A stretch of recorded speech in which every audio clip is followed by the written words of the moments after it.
사랑하는 농성교 성도 여러분, 오늘 우리에게 주시는 하나님의 말씀으로 저와 여러분의 삶에 은혜의 강물이 흘러 넘치시기를 축복합니다. 오늘 우리는 사무엘하 6장에서 다윗이 하나님의 궤 앞에서 춤추는 장면을 보았습니다. 성경에서 가장 기쁨이 넘치는 예배 장면 가운데 하나입니다. 하나님의 궤가 들어오고 나팔 소리가 울리고 백성들은 기뻐하며 외치고 왕이 직접 그 앞에서 춤을 춥니다. 그런데 이 본문을 묵상하다가 제 마음에 한 가지 문장이 떠올랐습니다. 오늘의 예배가 아니라 예배의 오늘이다. 이 말이 도대체 무슨 뜻일까요? 우리는 흔히 오늘 예배를 드렸다라고 말합니다. 주일 예배를 드렸다라고 말합니다. 수요 기도회를 드렸다고 말합니다. 새벽 기도회를 드렸다고 말합니다. 그래서 우리의 신앙은 예배를 어떠한 시간에 드리는 행사처럼 이해할 때가 많습니다. 예배는 정해진 시간에 드리고 그 시간이 끝나면 다시 내 삶으로 돌아가는 것처럼 생각할 때가 많다는 것입니다.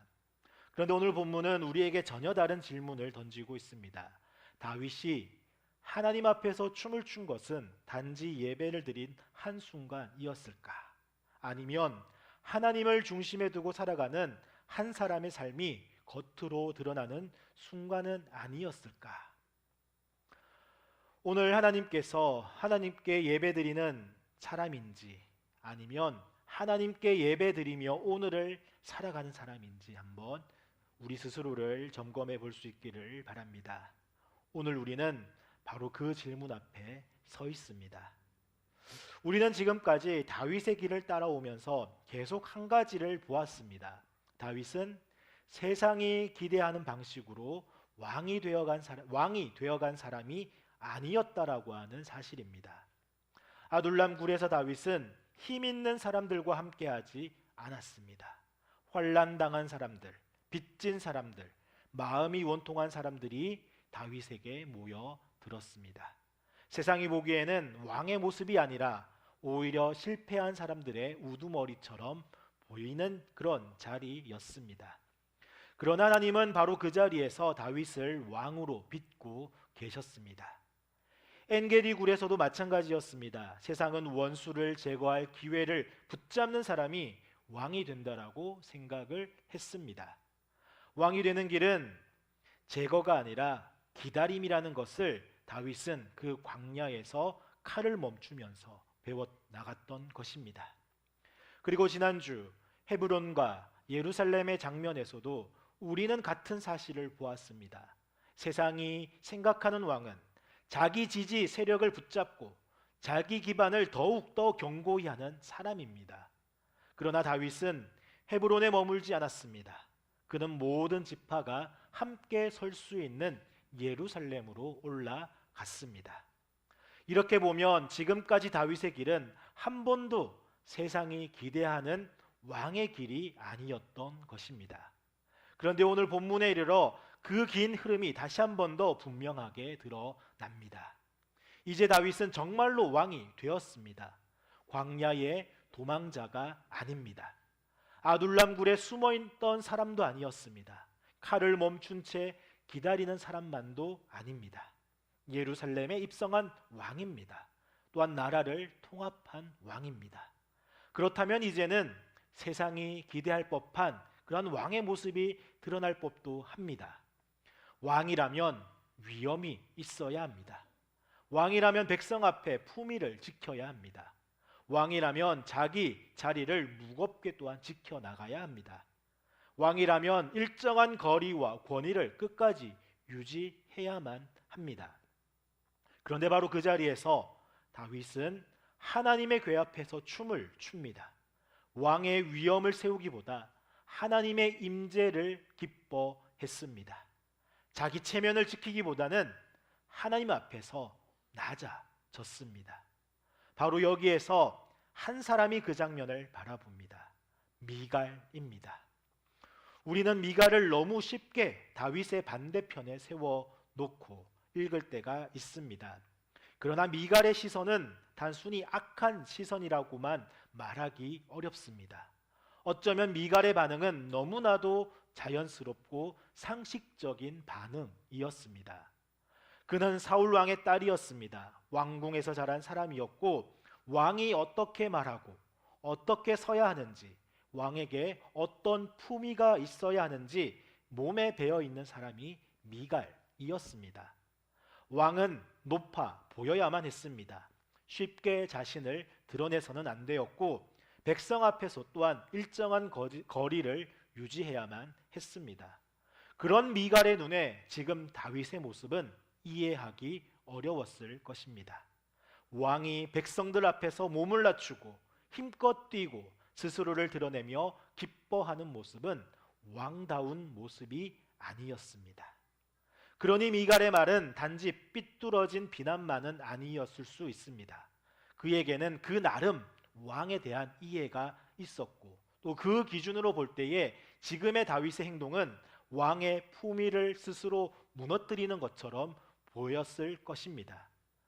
더욱 마음 아픈 것은 미갈이 다윗에게 아무 의미 없는 사람이 아니었다는 것입니다.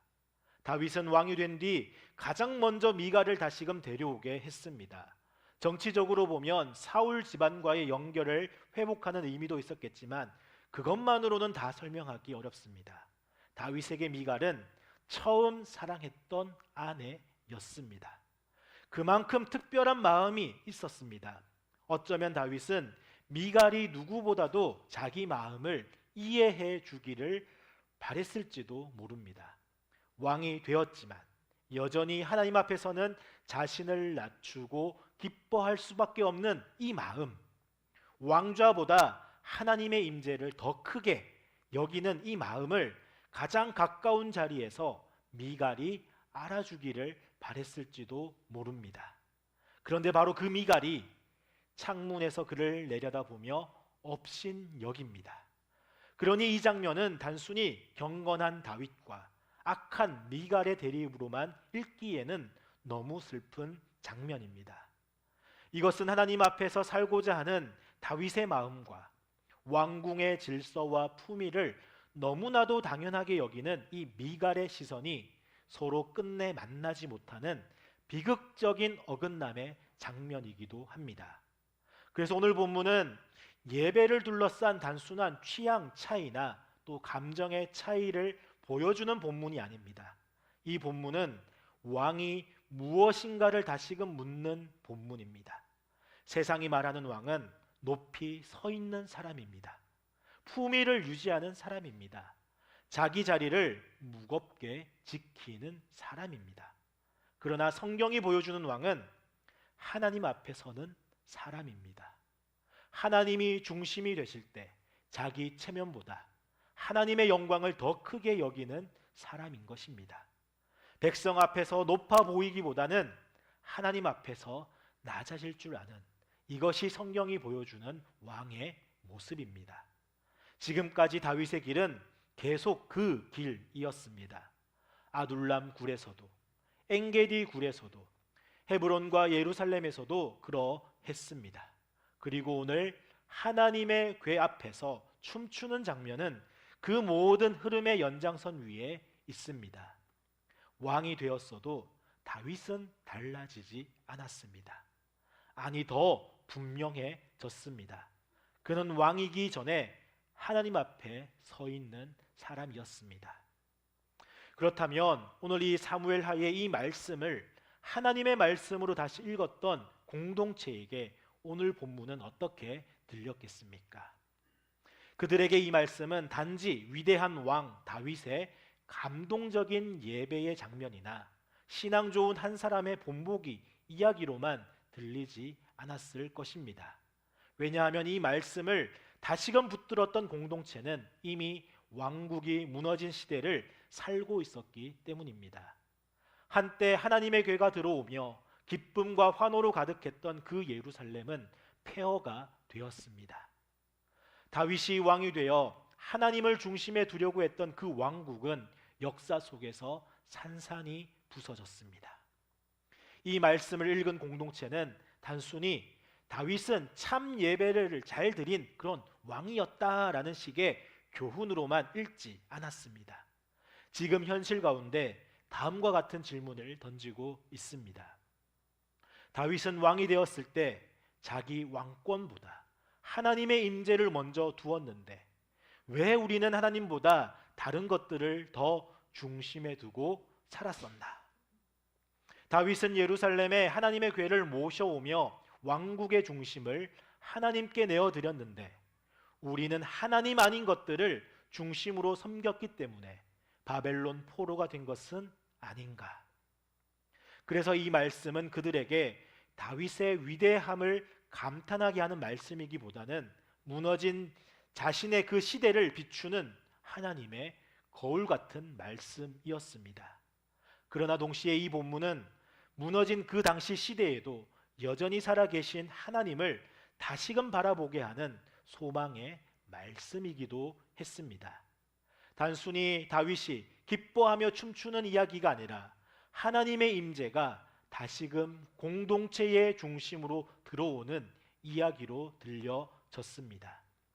바벨론 포로기의 공동체나 귀한 공동체는 이 말씀을 읽으며 회복의 소망을 가졌습니다. 우리의 현실은 무너졌어도 끝이 아니구나. 예루살렘이 무너졌어도 하나님의 임재까지 사라진 것은 아니구나.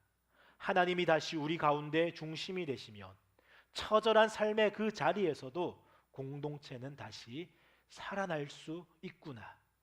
예배는 화려한 시대에만 가능한 것이 아니라 오히려 무너진 시대에서도 더욱더 절실하게 붙들어야 할 우리의 중심이구나.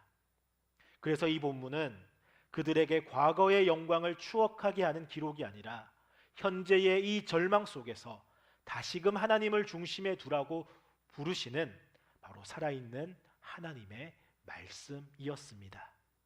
왕좌가 무너지고 성전이 사라진 시대에도 하나님은 여전히 자기 백성 가운데 오시며 다시금 공동체의 중심이 되시고 다시 예배를 회복시키시는 분이시라는 사실을 이 말씀은 증언하고 있습니다. 그리고 지금도 이 말씀은 우리에게 똑같이 묻고 있습니다. 너희 삶의 중심에는 지금 무엇이 놓여 있느냐? 너희는 오늘의 예배를 드리고 있느냐? 아니면 예배의 오늘을 살아가고 있느냐? 이제 이 말씀은 오늘 우리의 자리에서 다시금 들려옵니다.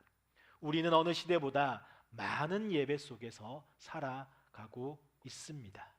주일 낮 예배가 있고 주일 오후 예배가 있고 수요 기도회가 있고 새벽 기도회가 있으며 금요 집회 또 여러 찬양 모임과 예배 자리가 이어집니다.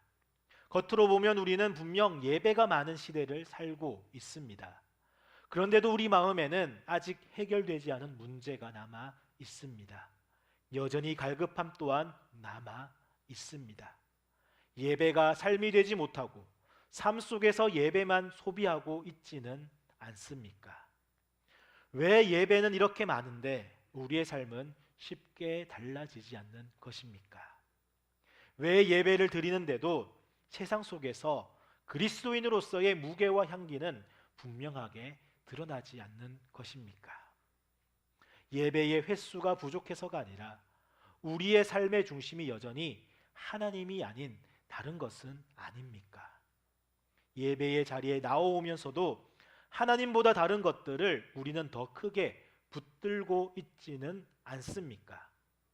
사람의 시선이 더 중심이 될 수 있고 체면이 더 중심이 될 수 있고 성공과 인정이 더 중심이 될 수 있습니다.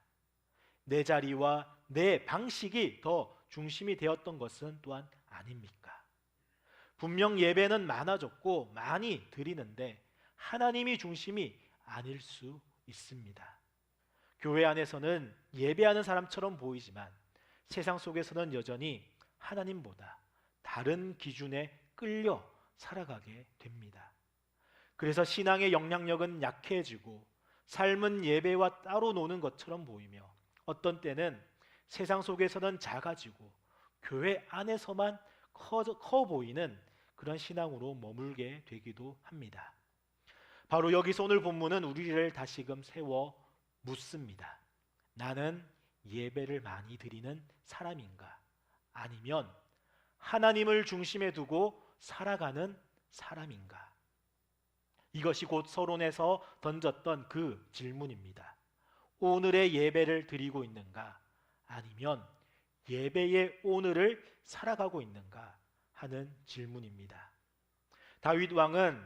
다윗은 왕이 된 뒤에도 자기 체면이나 왕권의 위엄을 삶의 중심에 두지 않았습니다. 그는 하나님이 자기 왕국의 중심이 되기를 원했습니다. 그래서 언약궤 앞에서 기뻐했고, 그래서 하나님 앞에서 자신을 낮출 수 있었습니다. 그러나 미갈의 시선은 달랐습니다. 왕의 체면과 품위가 더 크게 보였습니다. 이 차이는 단지 두 사람의 성격 차이가 아니라 삶의 중심이 어디에 놓여 있는가의 차이였습니다. 우리 사랑하는 농성교회 성도 여러분, 어쩌면 오늘 우리에게도 미갈과 같은 마음이 있을 수 있습니다. 우리는 하나님보다 사람의 시선을 더 의식하며 살아갈 때가 있습니다. 하나님 앞에서 순종하는 것보다 내 체면을 지키는 일을 더 중요하게 여길 때가 있습니다. 하나님께 삶의 중심을 내어 드리기보다는 내가 익숙한 방식과 내 통제 안에 머물고 싶어 할 때가 있습니다. 예배의 자리에 나와 있으면서도 정작 삶의 자리에서는 하나님이 아니라 사람의 평가, 현실의 조건, 내 자존심, 내 계획이 더 큰 힘을 가지는 순간들이 있습니다. 바로 그때 우리는 하나님의 임재 안으로 들어가기보다는 멀찍이 서서 바라보는 사람처럼 살아가게 됩니다. 예배는 드리지만 삶의 중심은 여전히 내가 붙들고 있는 것입니다. 그래서 오늘 우리는 다시금 물어야 합니다. 내 삶의 중심에는 지금 무엇이 놓여 있습니까? 나는 하나님 앞에서 살아가고 있습니까? 아니면 사람의 시선 앞에서 살아가고 있습니까? 나는 예배를 드리는 사람입니까? 아니면 하나님을 중심에 두고 오늘을 살아가는 사람입니까? 예배의 오늘은 교회에 앉아있는 한 시간이 아니라 하나님을 중심에 두고 살아가는 오늘 전체의 삶입니다. 그리고 바로 그 중심이 회복될 때에 예배는 더 이상 행사가 아니라 삶을 움직이는 능력이 됩니다. 이제 우리는 여기서 다시금 본문을 보아야 합니다. 이 장면의 중심은 다윗이 얼마나 열정적으로 춤추었는가에 있지 않습니다. 더 먼저 보아야 할 것은 하나님의 궤가 예루살렘으로 들어오고 있다는 사실입니다. 왕이 세워졌고 나라가 통합되었고 예루살렘이 중심 도시가 되었지만 하나님은 거기에서 멈추지 않으셨습니다. 하나님은 이제 그 공동체 한가운데로 들어오십니다. 다시 말해 하나님은 왕국의 바깥에만 머무시는 분이 아니라 그 중심이 되시기 위해서 오시는 분이십니다. 다윗이 왕이 되었다는 사실만으로는 충분하지 않았습니다.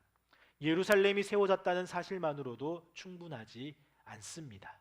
하나님은 그 왕국의 중심 자리를 친히 차지하시려고 오십니다. 이것이 오늘 본문에서 가장 먼저 보아야 할 하나님의 행동입니다. 그런데 하나님이 공동체의 중심으로 오실 때 또 하나의 일이 함께 일어납니다. 그것은 사람의 중심이 드러나는 것입니다. 하나님의 궤가 예루살렘으로 들어오는 이 장면 앞에서 다윗의 중심도 드러나고 미갈의 중심도 드러났습니다. 다윗은 하나님 앞에서 기뻐합니다. 왕의 체면보다 하나님의 임재를 더 크게 여깁니다. 그러나 미갈은 같은 장면을 보면서도 왕의 품위와 체면을 더 크게 봅니다. 이것은 단순한 성격 차이가 아닙니다. 하나님이 가까이 오실 때 사람 안에 무엇이 중심에 놓여 있는지가 드러나는 것입니다. 누가 더 중요한지, 무엇이 더 무거운지, 무엇이 그 사람의 삶을 실제로 붙들고 있는지가 바로 하나님의 임재 앞에서 밝혀지는 것입니다. 오늘도 하나님은 그렇게 행동을 하십니다. 하나님은 예배의 자리에서 오늘 우리를 부르시고 우리 삶의 한가운데로 오셔서 우리의 중심이 어디에 놓여 있는지를 드러내십니다. 예배는 많지만 삶이 달라지지 않는 이유를 바로 하나님이 비추어 보이시는 것입니다. 우리가 예배 자리를 지키면서도 하나님보다 다른 것들을 더 크게 붙들고 있었음을 하나님은 또한 드러내십니다. 사람의 시선, 체면, 인정, 자리, 익숙한 방식, 내 생각과 내 고집이 하나님보다 더 중심이 되어 있음을 또한 드러내고 있습니다. 그래서 하나님의 임재는 우리를 편하게만 두지 않습니다. 우리의 삶을 흔들고 우리의 중심을 드러내고 우리가 정말 누구 앞에서 살아가는지를 보게 하십니다. 그러나 하나님은 드러내시는 데서만 멈추지 않으십니다. 하나님은 우리를 정죄만 하시는 분이 아니라 하나님은 무너진 우리의 중심을 다시금 바로 잡으시기 위해 오셨습니다. 예배가 단지 한 시간의 행사가 되지 않도록 우리의 오늘 전체가 다시 하나님께 속한 삶이 되도록 하나님은 우리 가운데 중심이 되기를 원하십니다. 그래서 하나님은 오늘도 자기 백성의 삶 한가운데로 들어오십니다. 먼저 오십니다. 그리고 먼저 비추어 주십니다. 그리고 우리를 흔들고 계십니다. 그리고 다시금 우리를 하나님 자신에게로 돌이키고 있습니다. 하나님은 오늘도 우리의 삶의 중심이 되시기 위해서 오고 계십니다. 이것이 오늘 본문에서 드러나는 하나님의 행동입니다. 하나님은 공동체의 중심으로 다시금 오시고 우리의 중심을 드러내시며 무너진 그 삶의 자리를 다시금 하나님 중심으로 돌려 놓으시는 분이십니다.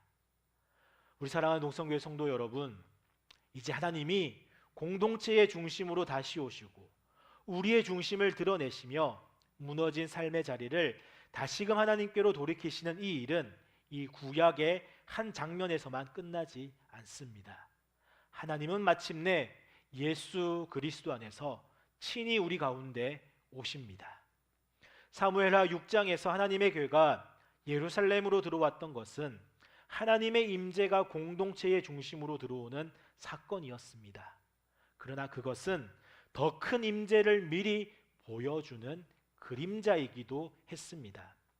하나님의 언약궤는 하나님의 임재의 상징입니다. 그러나 하나님은 더 이상 상징으로만 자기 백성 가운데 계시지 않습니다. 예수 그리스도 안에서 친히 우리 가운데 거하셨습니다. 예수님은 하나님의 임재를 상징하는 분이 아니라 하나님의 임재 자체로 우리에게 오신 분입니다.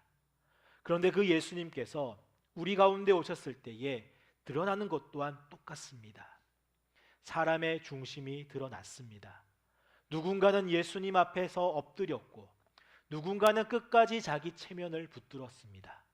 누군가는 예수님 안에서 하나님의 나라를 보았고 누군가는 끝까지 자기 자리와 자기 의의를 놓지 못했습니다. 예수님 앞에서 사람의 중심은 감추어지지 않습니다. 그러나 예수님은 우리의 중심을 드러내기만 하려고 오신 것이 아닙니다. 예수님은 하나님이 중심이 아닌 삶, 예배를 드리지만 하나님 없이 살아가는 삶, 입술은 하나님을 말하지만 중심은 다른 것들로 가득한 우리를 그대로 두지 않기 위해 오셨던 것입니다. 그래서 예수님은 십자가로 가셨습니다. 십자가는 예배하지 못하는 우리를 대신한 자리였습니다. 하나님을 중심에 두지 못한 우리의 죄를 대신 짊어지신 자리였습니다.